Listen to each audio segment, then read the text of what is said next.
নমস্কার বন্ধুরা, আশা করি আপনারা সবাই খুব ভালো আছেন আর আপনাদের আশীর্বাদে আমাদের দিনগুলো বেশ ভালোই কাটছে।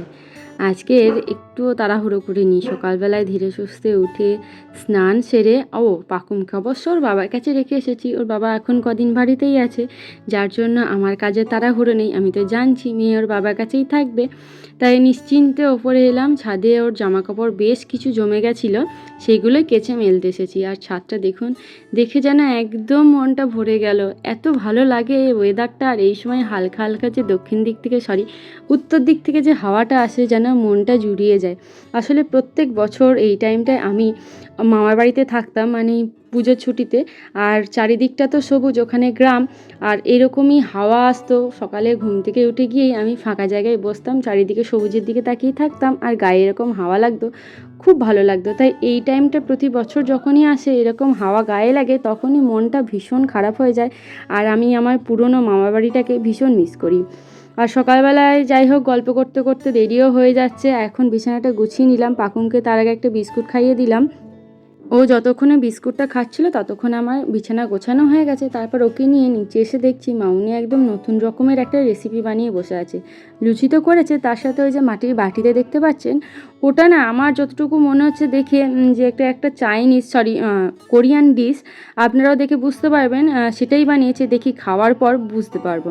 দাঁড়ান, এই যে সাদা সাদা দুটো রেখে দিয়েছে, এই দুটোতে সেরকম কোনো মশলা নেই, মেনলি আলু আর অ্যারারুট দিয়ে মাখা, তারপর সিদ্ধ করা গরম জলে, সেইটা পাকুমের জন্য রেখে দিয়েছে। আর আমাদের এই যে তড়কা দেওয়া, মানে তড়কা লাগানো, ওই বলগুলো সিদ্ধ করার পর কড়াইয়ে তেল দিয়ে তাতে ওই সয়া সস, চিলি সস, তারপর রসুনের কুচি, লঙ্কার কুচি, এগুলো দিয়ে ভালো করে একটা গ্রেভি বানিয়ে সেগুলো বলগুলো দিয়ে ভালো করে ফুটিয়ে নিয়েছে। আর ওগুলো না দারুণ ঝাল হয়েছিল আর দারুণ টেস্টি হয়েছিল।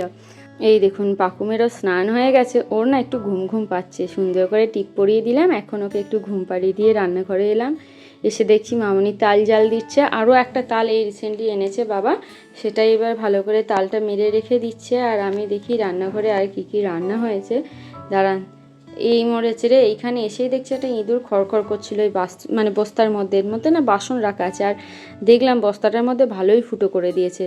দেখুন, সঙ্গে সঙ্গে যেই আমি বস্তাটা নাড়ালাম, ইঁদুরটা ছুটতে এই সেলফের তলায় ঢুকেছে। ইঁদুরগুলো এত ছোটাছুটি করে চারিদিকে। এই কিছুদিন আগে ইঁদুরের বিষ দিয়েছিল, জানেন তো। কিন্তু ওই যে তারপরে ওদের তো আর বিষে কোনো কিছুই হয় না, সব হজম হয়ে গেছে। এই দেখলেন, দেখতে পাচ্ছেন, ও শুধু একবার এদিক একবার ওদিক। একবার জানেন এরকম ইঁদুর ধরতে গিয়ে আমার হাতে ইঁদুর কামড়ে দিয়েছিল। তারপর থেকে আমি আর ইঁদুর ধরার রিস্ক নিই না। আসলে কি বলুন তো, কামড় খেতে ভয় নেই, ভয় হচ্ছে ইঞ্জেকশনের। তার থেকেও বেশি ভয় এই হসপিটালে লম্বা লম্বা লাইনে গিয়ে দাঁড়িয়ে থাকা। কত যে টাইম নষ্ট হয়, সারাক্ষণ দাঁড়িয়ে থেকে ভালো লাগে না। আর বেসরকারিভাবে নিতে গেলে প্রথম কথা ইঞ্জেকশনের দাম তো প্রচুর নয়, দ্বিতীয় কথা কোনো ডাক্তার দিতে চায় না, বলে হসপিটালে চলে যান। আজ দুপুরে পার্শে মাছটা ভাজাই খাবো। পার্শে মাছ কিন্তু ভাজা খেতে বেশ ভালো লাগে। আর এই যে নারকেলগুলো ভালো করে কুড়িয়ে নিয়েছি, এইগুলো এই যে তালের ক্ষীর করছো, ওই ক্ষীরের মধ্যেই দেবে। তার সাথে সাথে এক্ষুনি জেঠিমা দিয়ে গেল আলু আর ওলের তরকারি একটা, আর এই যে দেখুন ডিমের ঝোল। ব্যাস, এবারে আমরা খেতে বসবো। আজকে মেনুতে আছে ইলিশ মাছ, এইদিকে আছে উচ্ছে আলু সিদ্ধ, আর সাথে করেছিল একটা পাঁচমিশালি তরকারি, সেটা আমি নিইনি বলে আর দেখাতে পারলাম না। তারপরে এই দেখুন সন্ধেবেলায় পাকুমকে, সন্ধে বললে ভুল হবে, বিকেলবেলাতে পাকুমকে ওর দিদার কাছে রেখে দিয়ে আমি আর মামুনি এলাম বাজারে একটু শাড়ি কিনতে।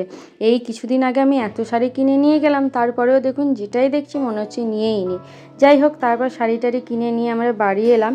প্রথমে এসে আমার শাড়িটাই খুললাম। এছাড়াও আমি আরও একটা শাড়ি নিয়েছি, আরও বেশ কিছু শাড়ি নিয়েছি, কিন্তু কি বলুন তো, আজকে না দেখানোর মতো আর সময় নেই। এই লাস্ট কদিন ধরে যাই কিনছি আপনাদেরকে আর দেখানো হচ্ছে না। যাই হোক, একদিন বসবো, বসে যা যা কিনছি, যে আমি সেদিন মেলা থেকে যেটা কিনেছি, যে শাড়িগুলো আজ কিনলাম, মামনির জন্য যেটা কিনলাম, মায়ের জন্য যেটা কিনলাম, সবটাই দেখাবো। আর আমাদের পাকুমকে দেখছেন, ও এতক্ষণ পর, প্রায় 3.5 ঘন্টা পর আমি বাড়ি এলাম। ও আমাকে দেখে ওর কোনো এক্সাইটমেন্টই নেই। ও কিন্তু এই নতুন জিনিস, শাড়ি, জিনিসপত্র, এইগুলোতে ওর বেশি ইন্টারেস্ট, আর সেগুলো নিয়েই বারবার টানা হেজরা করছে। আর যতক্ষণ না এগুলো গোছানো হলো ততক্ষণ পর্যন্ত এরকম বদমাইশি করে গেল, জানেন। তারপরে যাই হোক, শাড়ি টাড়ি গুছিয়ে নিয়ে ওপরে এসে দেখছি ও বাবা আমাদের পা মোছাটা আর একটুও কিছু বাকি নেই, পুরো শেষ করে দিল। ওর বাবা বাকিটা ফেলেই দিল। যাই হোক, তাহলে বন্ধুরা আজকের মতো ভিডিওটা এইটুকুই থাক। ভালো লাগলে কিন্তু একটু কমেন্টে জানাবেন, সাথে একটা লাইকও করে দিন, আর আমাদের চ্যানেলটা সাবস্ক্রাইব করে আমাদের পাশে থাকার অনুরোধ রইল।